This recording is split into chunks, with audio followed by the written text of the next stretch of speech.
आज का टॉपिक है price to sell ratio. What is price to sell ratio? Price to sell ratio is the comparison of the company share price with his sales price. यह भी एक valuation को का आकलन करने का मैट्रिक्स है, जिसके आधार पर किसी भी कंपनी की जो प्राइस चल रही है उसका एनालिसिस किया जाता है। Price to sell ratio, company की जो अभी प्राइस चल रही है, रियल में कंपनी की जो सेलिंग हो रही है, जो उसकी रेवेन्यू जनरेट हो रहा है, जितना वो माल बेच रही है, उस हिसाब से क्या उसकी वैल्यू सही है, उसका वैल्यूएशन सही है, इस रेशियो के आधार पे आकलन किया जाता है। तो इसे निकालने का फॉर्मूला क्या है? Market capitalization divided by total sales.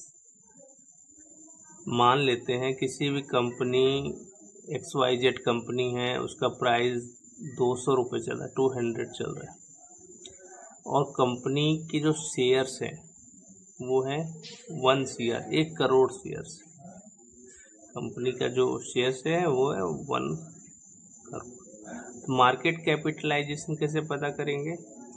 उसके लिए हम 1 करोड़ में 200 से 1 करोड़ को मल्टीप्लाई कर देंगे तो मार्केट कैपिटलाइजेशन उसका निकल आएगा। मार्केट कैपिटलाइजेशन मतलब किसी भी कंपनी की मार्केट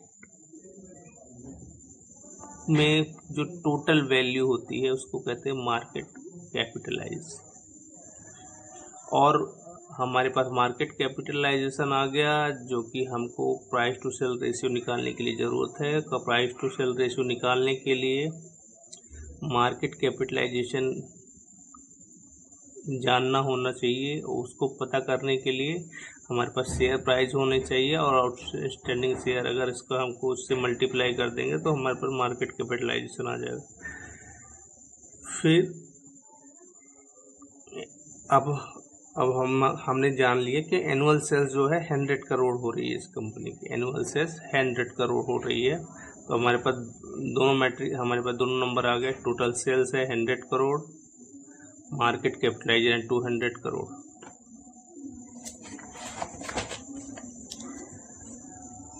अब हम प्राइस टू सेल्स रेशियो निकालेंगे। 200 में डिवाइड करेंगे 100 से, तो आएगा 2 प्राइस टू सेल रेशियो है।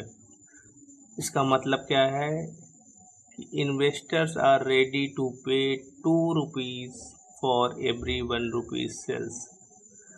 मतलब कि हर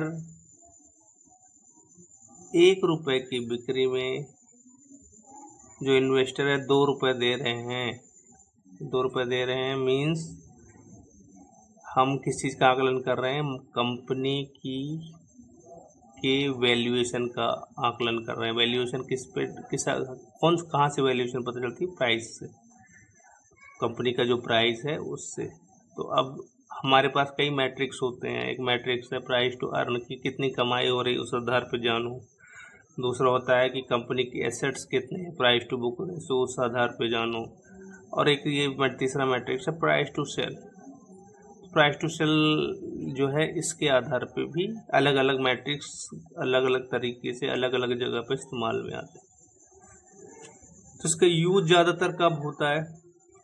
ये तब होता है जब कंपनी पैसा नहीं कमा रही हो। कोई नई कंपनी आ रही है, वो इन्वेस्ट कर रही है बहुत सारा पैसा, मार्केट में झोंक रही है। जैसे मान लो एक जियो का एग्जांपल देते हैं कि जियो ने आया, शुरू में जो है उन्होंने फ्री में सब कुछ दिया है। उसने कंपनी ने जो प्रॉफिट के बारे में नहीं सोचा, कई सालों तक प्रॉफिट के बारे में नहीं सोचा, और वो लगातार जो है पैसा इन्वेस्ट करती रही, अपना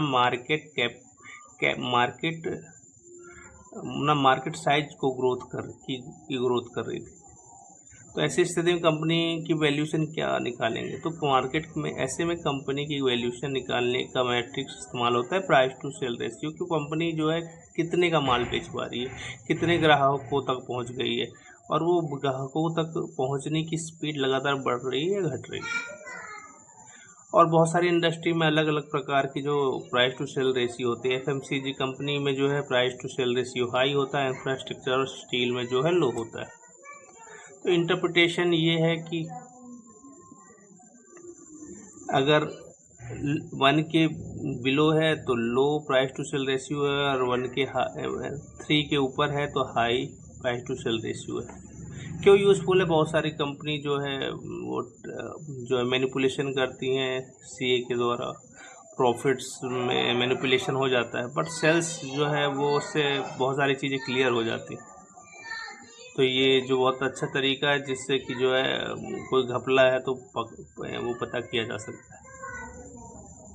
लॉस मेकिंग कंपनियों में हाई ग्रोथ को कंपेयर करने के लिए भी वैल्यूएशन को सिंपल और क्विक तरीके से समझने के लिए भी इसका इस्तेमाल होता है।